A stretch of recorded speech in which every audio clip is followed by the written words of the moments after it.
इस प्रॉब्लम में हमें दिया है ये there is a wedge, triangular wedge जिसके सारे फेसेस स्मूथ हैं, इंक्लाइंड फेस एंड ग्राउंड। इसका इंक्लिनेशन फेस का थीटा है, इसका मास m है। इसके इंक्लाइंड फेस पर एक ब्लॉक है, छोटा ब्लॉक, जिसका मास ईटा टाइम्स m है, यानी इसके मास का ईटा टाइम्स। ये सारा कुछ एट रेस्ट है। इसको दोनों को अलाउ कर देते हैं चलने के लिए। तो आप इसे जब फ्री करेंगे तो ये नीचे आना चाहेगा लिटिल वेट, और ये जो प्रेस करेगा चलते हुए इसको, तो वेज राइट में भागेगा इसके नॉर्मल फोर्स की वजह से। तो क्वेश्चन क्या है कि जब ये पूरा सिस्टम अलाउ किया था चलने के लिए फ्रॉम रेस्ट, उसके बाद इसका जो सेंटर ऑफ मास है इस फैमिली का, वो किस तरह मूव करेगा। पहले तो क्वेश्चन उस पर बेस्ड है। इसमें दो ऑप्शन दिए हैं कि एक तो सेंटर ऑफ मास रेस्ट में रहेगा, उसके बाद ये कहा गया है। दूसरा ऑप्शन है centre of mass will move on A vertical line. तो इन दोनों में से ऑब्वियसली एक सही होगा, ये बताना हमें कौन सा सही है। और फिर थर्ड स्टेटमेंट को हमें चेक करना है। थर्ड क्या कहा गया है कि if the ways velocity, if the ways has velocity v not at certain time, तो उस समय इस ब्लॉक की वेलोसिटी वेज के रिस्पेक्ट में क्या होगी, हमें ये बताना था।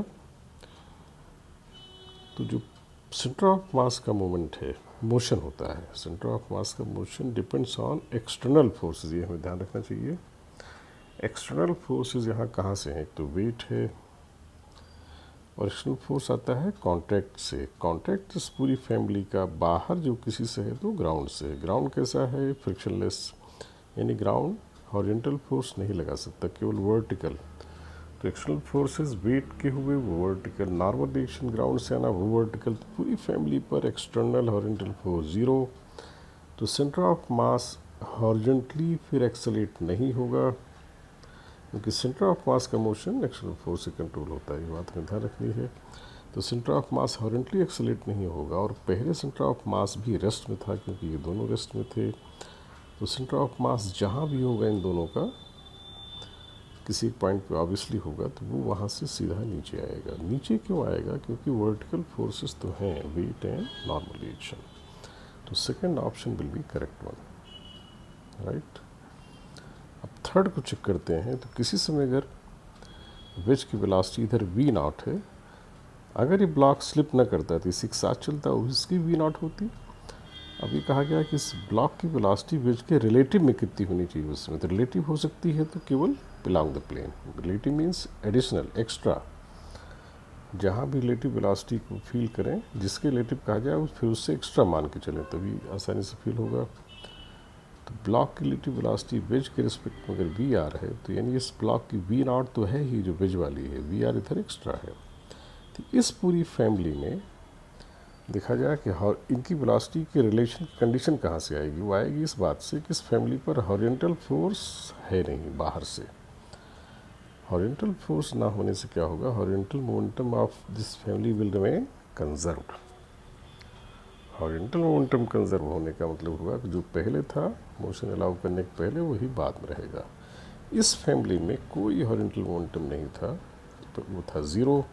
तो इस समय अगर हॉरिजॉन्टल मोमेंटम लिखें तो इसका तो हो गया एम वी नॉट राइट में, और इसके पास वेलोसिटी वी नॉट राइट में है।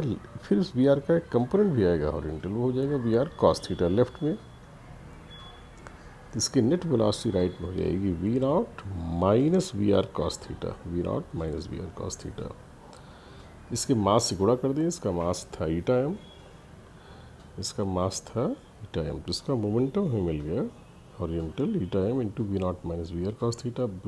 वेज का हो गया एम वी नॉट, इनका कंबाइंड टोटल मोमेंटम क्या आ जाएगा, ज़ीरो होना चाहिए, क्योंकि horizontal momentum of this family has to be conserved. Horizontal momentum conserve रहना, इसलिए ये ज़ीरो आना चाहिए। तो यहाँ से वी आर की वैल्यू आ जाएगी, और ऑब्वियसली ये एक्सप्रेशन जो यहाँ दिया गया है उससे डिफरेंट है, right. And this problem is mainly useful for JEE advance. ये मेंस या नीट वगैरह में नहीं आ सकती स्लाइड। ये पहले तो पार्ट तो खैर पूछे आ सकते हैं, but last part is bit tougher, तो केवल जेईई एडवांस के लिए ज़्यादा यूजफुल क्वेश्चन है।